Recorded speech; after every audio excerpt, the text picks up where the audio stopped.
నమస్కారం NSR news కి స్వాగతం. ముందుగా హెడ్లైన్స్ చూద్దాం. రైతులకు శుభవార్త. మంత్రివర్గం కీలక నిర్ణయం. 7 రకాల సన్నాలకు 500 బోనస్ ప్రకటించిన తెలంగాణ ప్రభుత్వం.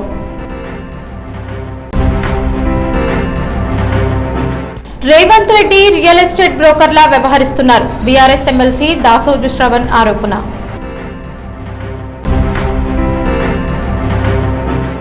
రేషనలైజేషన్ పేరుతో వేలాది స్కూళ్ల ఎత్తివేతకు వ్యతిరేకంగా జూన్ 23న రాష్ట్ర వ్యాప్తంగా పాఠశాలల బంద్కి ఏబీవీపీ పిలుపు.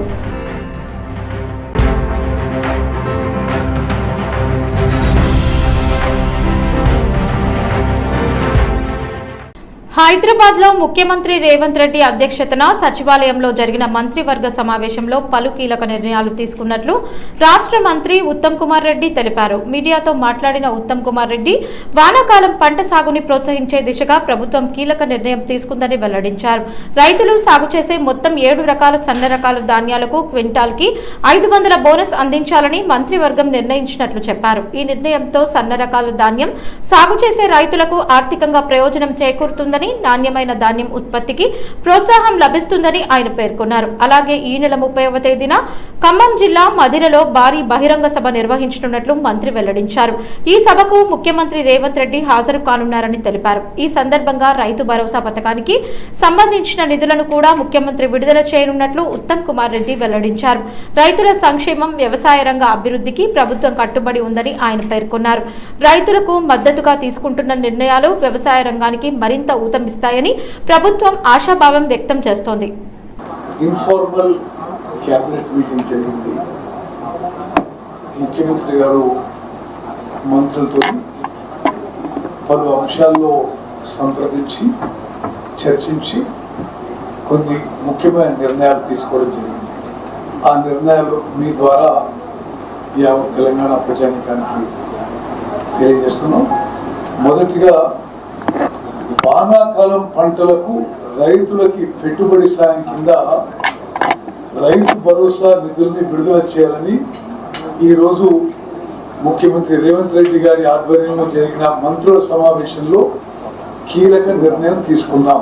ఈ నెల 30వ తేదీన ఖమ్మం జిల్లా మధిరలో భారీ ఎత్తున రైతుల సమ్మేళనం ఏర్పాటు చేయాలని ప్రభుత్వం నిర్ణయం తీసుకుంది. హైదరాబాద్ లో తెలంగాణ ప్రభుత్వ భూముల విక్రయాల అంశంపై రాజకీయ విమర్శలు మళ్లీ వేడెక్కాయి.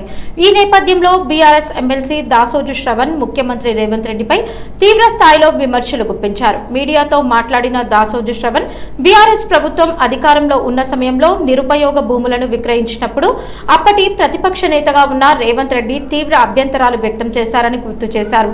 ఆ సమయంలో ప్రభుత్వ నిర్ణయాలను తప్పుబడుతూ ప్రజల ఆస్తులను అమ్మేస్తున్నారని ఆరోపించిన రేవంత్ రెడ్డి ఇప్పుడు అధికారంలోకి వచ్చిన తర్వాత అదే విధానాన్ని అనుసరిస్తున్నారని విమర్శించారు. ప్రస్తుతం ముఖ్యమంత్రి పదవిలో ఉన్న రేవంత్ రెడ్డి ప్రభుత్వ భూముల విక్రయాల విషయంలో ద్వంద్వ వైఖరి అవలంబిస్తున్నారని దాసోజు శ్రవణ్ ఆరోపించారు. గతంలో వ్యతిరేకించిన చర్యలను ఇప్పుడు సమర్థిస్తూ ముందుకు తీసుకెళ్తున్నారని అన్నారు. తెలంగాణ ప్రజల ఆస్తులుగా భావించే విలువైన భూములను ప్రభుత్వం విక్రయించేందుకు ప్రయత్నిస్తోందని, ఈ ప్రక్రియలో పారదర్శకత లోపిస్తోందని ఆయన వ్యాఖ్యానించారు. ముఖ్యమంత్రి రేవంత్ రెడ్డి రాష్ట్ర అభివృద్ధి పేరుతో భూముల వ్యవహారాల్లో రియల్ ఎస్టేట్ బ్రోకర్లా వ్యవహరిస్తున్నారని, అందుకే ఆయనకు రియల్ ఎస్టేట్ బ్రోకర్ అనే టైటిల్ తగిలించుకోవాలని ఎద్దేవా చేశారు. గతంలో ఉన్న ప్రభుత్వం బీఆర్ఎస్ ప్రభుత్వ హయాంలో కూడా హెచ్ఎండిఏను అక్కడో ఇక్కడో చిన్న చిన్న నిరుపయోగం ఉన్న భూములు అమ్మినప్పుడేమో సత్యగురుగి లెక్క సత్యహరిశ్చంద్రునికి ఆయనే వారసుడు అయినట్టుగా ప్రెస్ మీట్లు పెట్టి భూములు అమ్ముతున్నారు అని చెప్పని మాట్లాడినావు కదా సత్యగురుగి.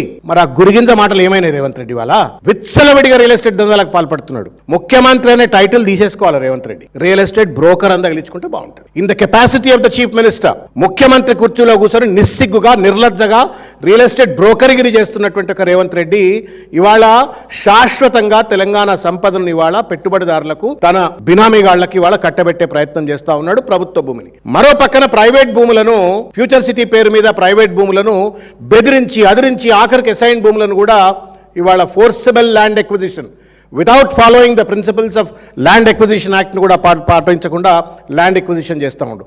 ఒక పక్క ప్రభుత్వ భూములను అమ్ముతా ఉన్నాడు, విచ్చలవిడిగా ప్రభుత్వ భూములను అమ్ముతున్నాడు. రియల్ ఎస్టేట్ దందా ఆ బ్రోకర్ చేసే వాళ్ళు కూడా పాపం ఇంత ఇంత ఇంత ఆర్టిస్టిక్గా ఇంత క్రిమినల్గా భూములు అమ్మే తెలివి వాళ్ళకు ఉండకపోవచ్చు, అమ్ముతా ఉన్నాడు. మరో పక్కన పేదవాళ్ళ భూములు లాక్కుంటా ఉన్నాడు. ఈ అమ్ముడైంది, లాక్కునేడైంది, దీనికోసమేనా ముఖ్యమంత్రి కుర్చీలో కూర్చున్నావు? రేవంత్ రెడ్డి సమాధానం చెప్పాలని కోరుతా ఉన్నాను. తెలంగాణలో ప్రభుత్వ పాఠశాలల పరిస్థితి, ప్రైవేటు విద్యా సంస్థల ఫీజుల అంశంపై అఖిల భారతీయ విద్యార్థి పరిషత్ రాష్ట్ర ప్రభుత్వంపై తీవ్ర విమర్శలు చేసింది. ఈ నేపథ్యంలో జూన్ 23న రాష్ట్ర వ్యాప్తంగా పాఠశాలల బంద్కి పిలుపునిచ్చినట్లు ఏబీవీపీ రాష్ట్ర కార్యదర్శి మాచర్ల రాంబాబు తెలిపారు. పత్రికా ప్రకటనలో ఆయన మాట్లాడుతూ రాష్ట్రంలో ప్రభుత్వ పాఠశాల విద్య నిర్వీర్యమవుతోందని ఆరోపించారు. ముఖ్యమంత్రి రేవంత్ రెడ్డి విద్యాశాఖ బాధ్యతలు నిర్వహిస్తున్నప్పటికీ ప్రైవేటు మరియు కార్పొరేట్ విద్యా సంస్థలకు అనుకూలంగా వ్యవహరిస్తున్నారని విమర్శించారు. రేషనలైజేషన్ పేరుతో వేలాది ప్రభుత్వ పాఠశాలలను మూసివేసే ప్రయత్నం జరుగుతోందని, ఈ నిర్ణయాన్ని ప్రభుత్వం వెంటనే వెనక్కి తీసుకోవాలని డిమాండ్ చేశారు. అలాగే ప్రైవేట్ కార్పొరేట్ పాఠశాలల్లో ఫీజుల దోపిడీ పెరుగుతున్నప్పటికీ ప్రభుత్వం నియంత్రణ చర్యలు తీసుకోవడం లేదని ఆరోపించారు. విద్యా హక్కు చట్టం అమలు, ప్రభుత్వ పాఠశాలల్లో మౌలిక వసతుల కల్పన, ఖాళీగా ఉన్న ఉపాధ్యాయ పోస్టుల భర్తీ, గురుకులాలకు శాశ్వత భవనాల నిర్మాణం వంటి అంశాలపై ప్రభుత్వం దృష్టి సారించాలని కోరారు. అదేవిధంగా విద్యార్థులకు స్కూల్ యూనిఫామ్ల పంపిణీ, బ్రేక్ఫాస్ట్ స్కీమ్ అమలు, నాణ్యమైన భోజనం అందించడంలో ప్రభుత్వం విఫలమైందని విమర్శించారు. ఈ సమస్యల పరిష్కారం కోసం జూన్ 23న రాష్ట్ర వ్యాప్తంగా పాఠశాలల బంద్ నిర్వహిస్తున్నట్లు ప్రకటించిన ఏబీవీపీ విద్యార్థులు, తల్లిదండ్రులు బంద్కి సహకరించాలని విజ్ఞప్తి చేసింది. ప్రభుత్వ రంగాన్ని దగా చేస్తూ, కావాలని నిర్వీర్యం చేస్తూ, పేద గిరిజన తండాల్లో ఉన్నటువంటి విద్యార్థులకు, ఎస్సీ కాలంలో ఉన్నటువంటి విద్యార్థులకు విద్యను దూరం చేసే విధంగా రేషనలైజేషన్ పేరుతో స్కూళ్లను మూసివేయడాన్ని నిరసిస్తూ, ఫీజుల దోపిడీ అరికట్టడంలో నువ్వు విఫలమైనందుకు, విద్యా హక్కు చట్టాన్ని నువ్వు అమలు చేయనందుకు, స్కూల్ యూనిఫామ్స్ తక్షణమే నువ్వు అక్కడ అంటే విద్యార్థులకు అందించినందుకు, విధంగా అనేక మౌలిక వసతులు కల్పించినందుకు, ఈ కారణాల వల్ల ఏబీవీపీ ఆధ్వర్యంలో జూన్ 23వ తారీఖు పాఠశాలల బంద్కు ఏబీవీపీ పిలుపునిస్తూ ఉన్నది. కాబట్టి తల్లిదండ్రులకు, విద్యార్థులకు, పాఠశాల యాజమాన్యాలన్నింటికి కూడా ఏబీవీపీ ఒకటే అప్పీల్ చేస్తూ ఉన్నది. జూన్ 23వ తారీఖున జరగబోయేటటువంటి పాఠశాల బంద్ను విజయవంతం చేసి ప్రభుత్వం మీద ఒత్తిడి తీసుకొద్దామని చెప్పేసి ఈ సందర్భంగా మీ అందరూ కూడా మనవి చేసుకుంటున్నాం. యాదాద్రి భువనగిరి జిల్లాలో వడ్ల కొనుగోలు, రైతు బంధు నిధుల విడుదల అంశాలపై మాజీ మంత్రి జగదీష్ రెడ్డి రాష్ట్ర ప్రభుత్వంపై తీవ్ర విమర్శలు గుప్పించారు. మీడియాతో మాట్లాడిన జగదీష్ రెడ్డి వడ్ల కొనుగోలు విషయంలో ప్రభుత్వం వాస్తవ పరిస్థితులను దాచిపెట్టి ప్రచారాలకు మాత్రమే పరిమితమవుతోందని ఆరోపించారు. మంత్రి ఉత్తమ్ కుమార్ రెడ్డి వడ్ల కొనుగోలు పూర్తయినట్లు ప్రకటనలు ఇస్తున్నప్పటికీ ఆలేరు నియోజకవర్గంలో ఇంకా కొనుగోలు ప్రక్రియ పూర్తి కాలేదని పేర్కొన్నారు. రైతులు తమ ధాన్యాన్ని విక్రయించేందుకు ఇబ్బందులు పడుతుంటే ప్రభుత్వం మాత్రం ప్రకటనలతో గొప్పలు చెప్పుకుంటోందని విమర్శించారు. వడ్ల కొనుగోలుపై అందమైన అబద్దాలతో ప్రకటనలు ఇస్తూ రైతులను తప్పుదోవ పట్టిస్తున్నారని ఆరోపించారు. రైతు బంధు నిధుల విషయానికొస్తే ఎన్నికలు సమీపించినప్పుడే ప్రభుత్వానికి రైతులు గుర్తుకు వస్తున్నారని జగదీష్ రెడ్డి వ్యాఖ్యానించారు. రైతుల సంక్షేమం పట్ల చిత్తశుద్ధి ఉంటే కాలానుగుణంగా నిధులు విడుదల చేయాలని సూచించారు. ఈ సందర్భంగా ముఖ్యమంత్రి రేవంత్ రెడ్డిపై కూడా ఆయన విమర్శలు చేశారు. ఎన్నికల సమయంలో ఇచ్చిన హామీలను ప్రభుత్వం అమలు చేయడంలో విఫలమైందని, ప్రజలను మోసం చేసిందని ఆరోపించారు. బాకీ లేకుండా 35,000 కోట్ల పైన ఇచ్చేసినామని చెప్పి ఒక అబద్ధాలతో కూడిన అడ్వర్టైజ్మెంట్ ను ఉత్తమ్ కుమార్ రెడ్డి గారి నాయకత్వంలో వేసినట్టుగా వేసింది. చూసిండ్రు, ప్రజలందరూ నవ్వుకుంటున్నారు. ఎందుకంటే ఇవాళ ఆలేరు నియోజకవర్గంలో చూస్తే అనేక గ్రామాలలో ఇంకా కొనుగోలు కేంద్రాలలో ఉండట్లే ఉన్నాయి. తడుస్తున్న భయానికి నెల రోజులు 2 నెలలు అయింది కొనుగోలు తెచ్చిపోసి అన్ని కప్పి పెట్టుకొని ఉన్నారు. ఒక్క ఆలేరే కాదు, మీరు తుంగతుర్తి ఓండి, నకరికలు ఓండి, ఓండి, ఎక్కడి పోయినా సరే ప్రతి నియోజకవర్గంలో, ప్రతి గ్రామంలో కూడా కనబడుతున్నాయి ధాన్యం. ఇంకా సిగ్గు తప్పి వీళ్ళు అడ్వర్టైజ్మెంట్ చేసుకున్న రోజే రైతు బంధుకు సంబంధించి మళ్ళా నాటకం రైతు భరోసా అని పేరు పెట్టిండొచ్చు. రైతు బీమా పోయింది, రైతు బంధు కూడా పోయింది, భరోసా అని మొదలు పెట్టిండ్రు. పాపం రైతుకు భరోసా లేకుండా చేసిండ్రు. ఇప్పటి వరకు ఈ ప్రభుత్వం వచ్చిన దగ్గర నుంచి ఏ ఒక్క రైతు భరోసా కూడా ఇవ్వలేదు. రైతు బంధుని తీసేసిండ్రు, రైతు భరోసా అనేది లేకుండా చేసిండ్రు. ఈ హైబ్రిడ్ ముఖ్యమంత్రి దేవుళ్ళ మీద కూడా ప్రమాణం చేసి వాళ్ళని కూడా మోసం చేసిపోయింది. స్వయంగా లక్ష్మణస్వామి సాక్షిగా చెప్పిపోయింది అయాల రైతు భరోసా వేస్తున్నా అని చెప్పి.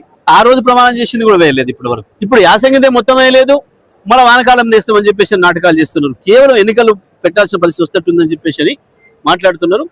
తప్పకుండా మేము దీని వ్యతిరేకంగా పెద్ద ఎత్తున రైతులు కూడగడతాం. రాబోయే రోజుల్లో ఈ ప్రభుత్వానికి వ్యతిరేకంగా పెద్ద ఎత్తున ఉద్యమిస్తాం. హనుమకొండ జిల్లాలో ప్రత్యేక సమగ్ర సవరణ 2026 ఎస్ఐఆర్ కార్యక్రమాన్ని పారదర్శకంగా నిష్పక్షపాతంగా నిర్వహించి ఖచ్చితమైన ఓటరు జాబితా రూపొందించేందుకు ప్రతి ఒక్కరూ సహకరించాలని జిల్లా కలెక్టర్ చాహత్ వాజ్పేయి పిలుపునిచ్చారు. హనుమకొండ జిల్లా కలెక్టరేట్లోని మినీ కాన్ఫరెన్స్ హాల్లో ఎస్ఐఆర్ 2026 ప్రక్రియపై ఎన్నికల నమోదు అధికారులు, రెవెన్యూ డివిజనల్ అధికారులు, సంబంధిత శాఖల అధికారులు, రాజకీయ పార్టీల ప్రతినిధులతో జిల్లా కలెక్టర్ సమన్వయ సమావేశం నిర్వహించారు. ఈ సందర్భంగా కలెక్టర్ మాట్లాడుతూ ఓటర్లకు ఎలాంటి ఇబ్బందులు కలగకుండా జిల్లా కలెక్టరేట్, ఈఆర్ఓ కార్యాలయాలు, తహసీల్దార్ కార్యాలయాల్లో ప్రత్యేక హెల్ప్ డెస్క్లను ఏర్పాటు చేసినట్లు తెలిపారు.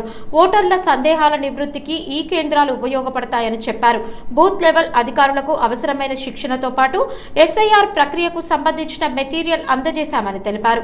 జూన్ 25 నుంచి జూలై 24 వరకు బిఎల్ఓలు ఇంటింటికి వెళ్లి ప్రతి ఓటరుకు ఎన్యూమరేషన్ ఫారాలు అందజేస్తారు. వాటిని పూర్తి చేసి తిరిగి బిఎల్ఓలకు అందించాలని సూచించారు. ఓ వ్యక్తి పేరు 2 లేదా అంతకంటే ఎక్కువ ప్రాంతాల్లో ఓటరు జాబితాలో నమోదై ఉంటే ఎన్నికల సంఘం నిబంధనల ప్రకారం ఒక చోట మాత్రమే ఓటు హక్కు కొనసాగుతుందని, మిగిలిన నమోదులు తొలగించబడతాయని స్పష్టం చేశారు. అర్హులైన ప్రతి ఒక్కరి పేరు ఓటరు జాబితాలో నమోదు అయ్యేలా ప్రత్యేక చర్యలు తీసుకుంటామని పేర్కొన్న కలెక్టర్ తప్పుడు సమాచారం లేదా తప్పుడు ప్రకటనలు సమర్పించిన వారిపై చట్టపరమైన చర్యలు తీసుకునే అవకాశం ఉందని హెచ్చరించారు.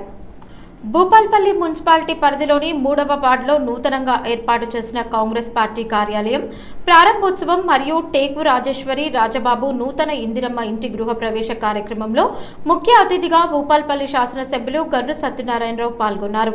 ఈ సందర్భంగా ఎమ్మెల్యే మాట్లాడుతూ దేశ రాష్ట్ర అభివృద్ధిలో కాంగ్రెస్ పార్టీ పోషించిన పాత్రను, ప్రజలకు అందించిన సేవలను వివరించారు. ప్రజల సంక్షేమం, సామాజిక న్యాయం, పేదల అభ్యున్నతే కాంగ్రెస్ పార్టీ ప్రధాన లక్ష్యమని తెలిపారు. అలాగే ప్రజాప్రభుత్వం అమలు చేస్తున్న సంక్షేమ పథకాల గురించి మాట్లాడుతూ పేద కుటుంబాలకు గౌరవప్రదమైన నివాసం కల్పించే ఉద్దేశంతో ఇందిరమ్మ ఇళ్ల నిర్మాణ కార్యక్రమాన్ని చేపట్టినట్లు పేర్కొన్నారు. మహిళల సాధికారతకు ప్రాధాన్యత ఇస్తూ వారి పేర్లపై ఇళ్ల మంజూరు, మహిళలకు ఉచిత బస్సు ప్రయాణ సౌకర్యం, స్వయం సహాయక సంఘాల ద్వారా ఆర్థికంగా ఎదిగేందుకు అవసరమైన సహాయ సహకారాలు అందిస్తున్నట్లు తెలిపారు. ప్రజాప్రభుత్వం చేపడుతున్న అభివృద్ధి, సంక్షేమ కార్యక్రమాలను ప్రజలు గుర్తుంచుకొని సద్వినియోగం చేసుకోవాలని ఎమ్మెల్యే కోరారు. అలాగే 3వ వార్డులోని కమ్యూనిటీ హాల్ మరమ్మతుల కోసం అవసరమైన నిధుల మంజూరుకు చర్యలు తీసుకుంటామని హామీ ఇచ్చారు. నూతన కాంగ్రెస్ పార్టీ కార్యాలయంలో మొక్కలు నాటారు. ఈ కార్యక్రమంలో స్థానిక councillor Erravelli Jalapathirao, municipal chairman Burra Komaraiah Goud, vice chairman Ambala Srinivas, DCC అధ్యక్షుడు బట్టు కరుణాకర్, టౌన్ కాంగ్రెస్ అధ్యక్షుడు ఇస్లావత్ దేవన్, స్థానిక కౌన్సిలర్లు, కాంగ్రెస్ పార్టీ నాయకులు, కార్యకర్తలు మరియు స్థానిక ప్రజలు పాల్గొన్నారు. బీఆర్ఎస్ వర్కింగ్ ప్రెసిడెంట్ కేటీఆర్ మల్కాజ్గిరిలో నిర్వహించిన కార్యక్రమంలో తీవ్ర స్థాయిలో స్పందించారు. రాజకీయాల్లో బెదిరింపులు, దౌర్జన్యాలు చెల్లవని స్పష్టం చేస్తూ తనను తాను రౌడీని, గూండాను అని చెప్పుకుంటున్న వ్యక్తులపై ఘాటు వ్యాఖ్యలు చేశారు. ఈ సందర్భంగా కేటీఆర్ మాట్లాడుతూ ఒకడు నేను గూండాను, నేను రౌడీని అని చెప్పుకుంటూ తిరుగుతున్నాడు. ప్రజాస్వామ్య వ్యవస్థలో ఇలాంటి మాటలకు ఎలాంటి విలువ ఉండదు. ప్రజల తీర్పు, ప్రజల మద్దతే రాజకీయ నాయకుడికి అసలైన బలం అని అన్నారు. అలాగే నిన్ను కొట్టే రౌడీలు, గుండాలు మా దగ్గర కూడా చాలా మంది ఉన్నారు.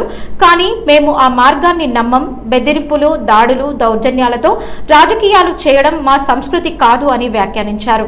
రాజకీయాల్లో సిద్ధాంతాలు, ప్రజా సమస్యలపై చర్చ జరగాలని, వ్యక్తిగత దూషణలు, బెదిరింపులు సమాజానికి మంచివి కావని కేటీఆర్ పేర్కొన్నారు. అధికారంలో ఉన్నవారు తమ బాధ్యతను గుర్తించి వ్యవహరించాలని సూచించారు. ప్రజాస్వామ్యంలో ప్రతి ఒక్కరికి తమ అభిప్రాయాన్ని చెప్పే హక్కు ఉందని, అయితే భయపెట్టే ప్రయత్నాలు చేస్తే ప్రజలే తగిన బుద్ధి చెప్తారని కేటీఆర్ హెచ్చరించారు. ప్రజల సమస్యలను పక్కన పెట్టి బెదిరింపుల రాజకీయాలకు పాల్పడుతున్న వారిని ప్రజలు గమనిస్తున్నారని అన్నారు. తెలంగాణలో సామెత ఉంది, పొట్టోన్నెత్తి పొడుగోడు కొడితే పొడుగోన్నెత్తి పోషమ్మ కొట్టిందని. నేను గూండాను, నేను రౌడీని, నిన్ను కొట్టే గూండాలు, రౌడీలు మా కాడ కూడా మస్తుగున్నారు. ఎవ్వనికి భయపడవద్దు, నేను వస్తా, నేనే ఇక్కడ ఉంటా, అవసరం అయితే మీరు భయపడవద్దు అని చెప్పి కూడా నేను కోరుతా ఉన్నాను. ఏమీ చేయలేడు, ఎవ్వడు ఏమీ చేయలేడు. ఎంత పెద్ద రౌడీ అయినా, గూండా అయినా ఏం చేసేదేమి లేదు. మిమ్మల్ని ఏ రకంగా కూడా ఇబ్బంది పెట్టేదేం లేదు. పొరపాటున ఒక కేసో ఏదో అయితే తప్పకుండా మేమే వస్తాం, దగ్గర ఉండి ఇడిపించుకుంటాం. ఎవ్వరు కూడా మీరు భయపడవలసిన అవసరం లేదని చెప్పి మళ్ళొక్కసారి హృదయపూర్వకంగా కోరుతా ఉన్నాం. హన్మకొండ జిల్లా ఎల్కతుర్తి మండలం జీల్గుల గ్రామంలో జిల్లా కలెక్టర్ చాహద్ బాజ్పై ఆకస్మికంగా పర్యటించి గ్రామాభివృద్ధి కార్యక్రమాలను పరిశీలించారు. ఈ సందర్భంగా కలెక్టర్ మాట్లాడుతూ పారిశుద్ధ్యం, పచ్చదనం, నాణ్యమైన విద్య గ్రామాభివృద్ధికి 3 ప్రధాన స్తంభాలని పేర్కొన్నారు. ఈ 3 అంశాల సమన్వయంతోనే గ్రామాల సమగ్రాభివృద్ధి సాధ్యమవుతుందని అన్నారు. ముందుగా గ్రామంలోని సెగ్రిగేషన్ షెడ్ను సందర్శించిన కలెక్టర్ తడి, పొడి, చెత్త వేరు చేసే విధానం, కంపోస్ట్ ఎరువు తయారీ ప్రక్రియపై వివరాలు తెలుసుకున్నారు. శాస్త్రీయంగా చెత్త నిర్వహణ ద్వారా పరిశుభ్రమైన వాతావరణం ఏర్పడటంతో పాటు రైతులకు సేంద్రియ ఎరువుల రూపంలో ప్రయోజనం చేకూరుతుందని తెలిపారు. అనంతరం మహాత్మా గాంధీ జాతీయ గ్రామీణ ఉపాధి హామీ పథకం కింద జరుగుతున్న పనులను పరిశీలించారు. చెరువు పూడికను వ్యవసాయ భూములకు తరలించడం వల్ల భూసారం పెరిగి రైతులకు మేలు జరుగుతుందని చెప్పారు. గ్రామీణ కుటుంబాలకు ఉపాధి హామీ పథకం ఆర్థికంగా భరోసా ఇస్తోందని పేర్కొన్నారు. తెలంగాణలో మౌలిక వసతుల అభివృద్ధికి కేంద్ర ప్రభుత్వం భారీగా నిధులు వెచ్చిస్తోందని కేంద్ర బొగ్గు గనుల శాఖ మంత్రి కిషన్ రెడ్డి పేర్కొన్నారు. మీడియాతో మాట్లాడిన కిషన్ రెడ్డి గత కొన్నేళ్లుగా తెలంగాణలో జాతీయ రహదారులు, రైల్వే ప్రాజెక్టుల అభివృద్ధి కోసం కేంద్రంలోని నరేంద్ర మోదీ ప్రభుత్వం లక్షల కోట్ల రూపాయలు ఖర్చు చేస్తోందని తెలిపారు. గ్రామీణ ప్రాంతాల్లో మౌలిక సదుపాయాలను మెరుగుపరచడంతో పాటు కొత్త లింక్ రోడ్ల నిర్మాణానికి కూడా పెద్ద ఎత్తున నిధులు మంజూరు చేసినట్లు చెప్పారు. దేశవ్యాప్తంగా ప్రతిపాదిత బుల్లెట్ రైల్ ప్రాజెక్టులో హైదరాబాద్ కి ప్రత్యేక ప్రాధాన్యత లభించిందని ఆయన వెల్లడించారు. రాబోయే 7 బుల్లెట్ రైలు మార్గాల్లో 3 మార్గాలు హైదరాబాద్ ని పూణే, బెంగళూరు, చెన్నై నగరాలతో అనుసంధానం చేయనున్నాయని తెలిపారు. అలాగే కేంద్ర ప్రభుత్వం ప్రతిష్టాత్మకంగా చేపడుతున్న regional ring road project Telangana అభివృద్ధిలో కీలక పాత్ర పోషిస్తుందని పేర్కొన్నారు. ఈ ప్రాజెక్ట్ పూర్తయితే రవాణా సౌకర్యాలు మెరుగుపడటంతో పాటు పారిశ్రామిక, వాణిజ్య రంగాలకు కూడా కొత్త అవకాశాలు లభిస్తాయని అన్నారు. రీజనల్ రింగ్ రోడ్ తో పాటు బుల్లెట్ రైల్ ప్రాజెక్టులు తెలంగాణ భవిష్యత్ అభివృద్ధి ముఖ చిత్రాన్ని మార్చే గేమ్ చేంజర్లుగా మారనున్నాయని కిషన్ రెడ్డి అభిప్రాయపడ్డారు. ఇబ్రాహీంపేట రోడ్డు వరకు కూడా అదొక రోడ్డు కూడా మంజూరు చేయడం జరిగింది. బేగంపేట నుంచి మాదాపూర్ వరకు అది కూడా ఒక రోడ్డు మంజూరు చేయడం జరిగింది. మన రావిరాల దగ్గర నుంచి కొంగర కలాను, అదేవిధంగా తిమ్మాపురం నుంచి మాదాపూర్ నుంచి గుమ్మడవెల్లి నుంచి మెరకాన్పేట వరకు కూడా అదొక రోడ్డు మరి పూర్తి అయిపోయింది. ఇప్పటికే దానికి కూడా ఒక 30 కోట్ల రూపాయలు మరి మంజూరు చేయడం జరిగింది. కాబట్టి ఈరోజు మనము ఆ దిశలోనే ఆలోచన చేసి ఈ మౌలిక వసతులు కల్పించడం జరిగింది. షాద్ నగర్ నుంచి ఒక బుల్లెట్ ట్రైన్ కూడా వస్తాం, హైదరాబాద్ నుంచి పూనా వరకు, హైదరాబాద్ నుంచి బెంగళూరు వరకు, హైదరాబాద్ నుంచి చెన్నై, మద్రాసు వరకు దేశంలో 7 ట్రైన్లు, బుల్లెట్ ట్రైన్లు వస్తే మన హైదరాబాద్ కు, తెలంగాణకు 3 bullet trains, high speed elevated corridors ఒక 5 లక్షల కోట్ల రూపాయలతోటి ఆ ఎలివేటెడ్ కారిడారు మన హైదరాబాద్ కేంద్రంగా 3 ట్రైన్లు రావడం అనేటువంటిది మన తెలంగాణకు రానున్న రోజుల్లో అభివృద్ధికి సంబంధించి ఒక గేమ్ చేంజర్ గా ఈ రీజనల్ రింగ్ రోడ్ గానీ, ఈ బుల్లెట్ ట్రైన్స్ గానీ గేమ్ చేంజర్ గా మారుతుంది. హన్మకొండ నగరంలోని కాకతీయ జూ పార్క్ లో అభివృద్ధి పనులకు రాష్ట్ర ప్రభుత్వం శ్రీకారం చుట్టింది. 1.50 కోట్ల వ్యయంతో నిర్మించిన పక్షుల ఎన్క్లోజర్ తో పాటు అంతర్గత సీసీ రోడ్లను ముఖ్యమంత్రి రేవంత్ రెడ్డి వర్చువల్ విధానంలో ప్రారంభించారు.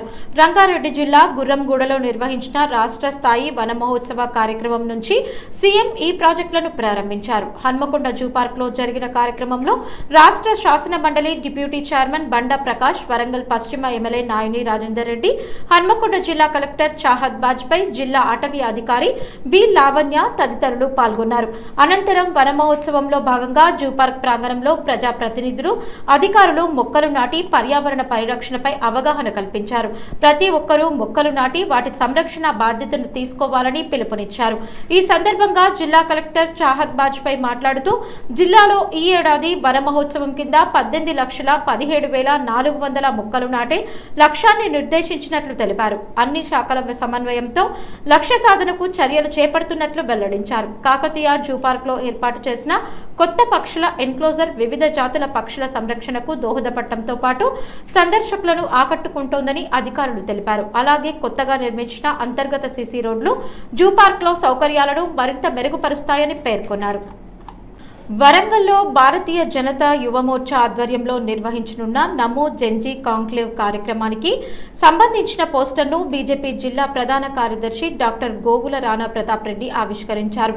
ఈ సందర్భంగా ఆయన మాట్లాడుతూ యువత భాగస్వామ్యంతోనే నవభారత నిర్మాణం సాధ్యమవుతుందని అన్నారు. భారతీయ జనతా యువమోర్చా వరంగల్ జిల్లా ఆధ్వర్యంలో ఈ నెల 20న వరంగల్ చౌరస్తాలోని కే కన్వెన్షన్లో నమో జెన్జీ కాంక్లేవ్ ని ప్రతిష్టాత్మకంగా నిర్వహించనున్నట్లు తెలిపారు.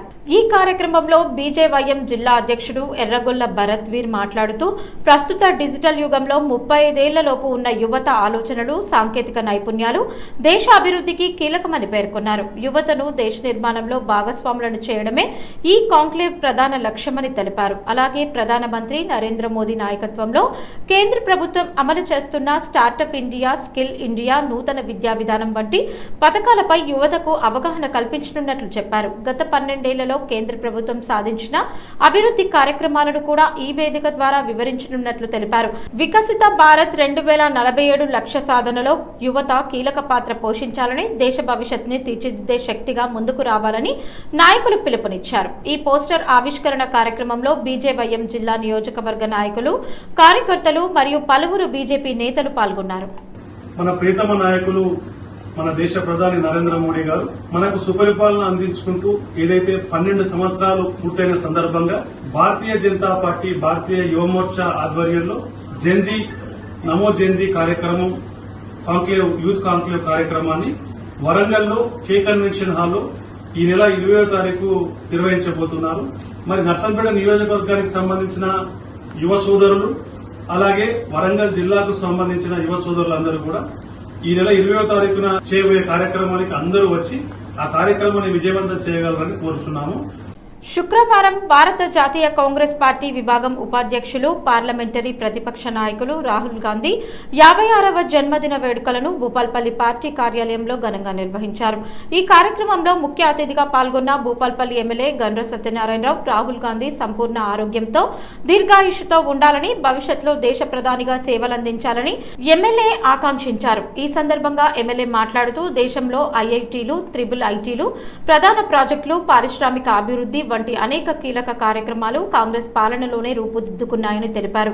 పేదలకు భూమి హక్కులు కల్పించడం, పోడు భూములకు పట్టాలు ఇవ్వడం, కార్మిక సంక్షేమ చట్టాలు తీసుకురావడం, జాతీయీకృత బ్యాంకింగ్ వ్యవస్థను బలోపేతం చేయడం వంటి ప్రజా సంక్షేమ కార్యక్రమాలు కాంగ్రెస్ పార్టీ హయాంలోనే అమలయ్యాయని పేర్కొన్నారు.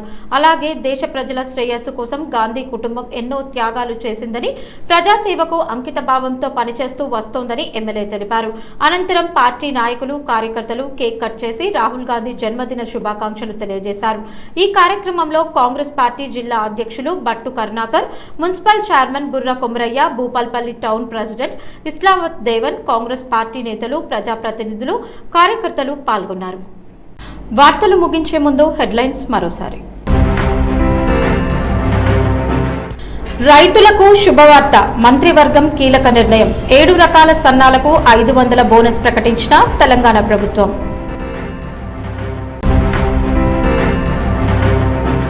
రేవంత్ రెడ్డి రియల్ ఎస్టేట్ బ్రోకర్లా వ్యవహరిస్తున్నారు, బీఆర్ఎస్ ఎమ్మెల్సీ దాసోజు శ్రవణ్ ఆరోపణ.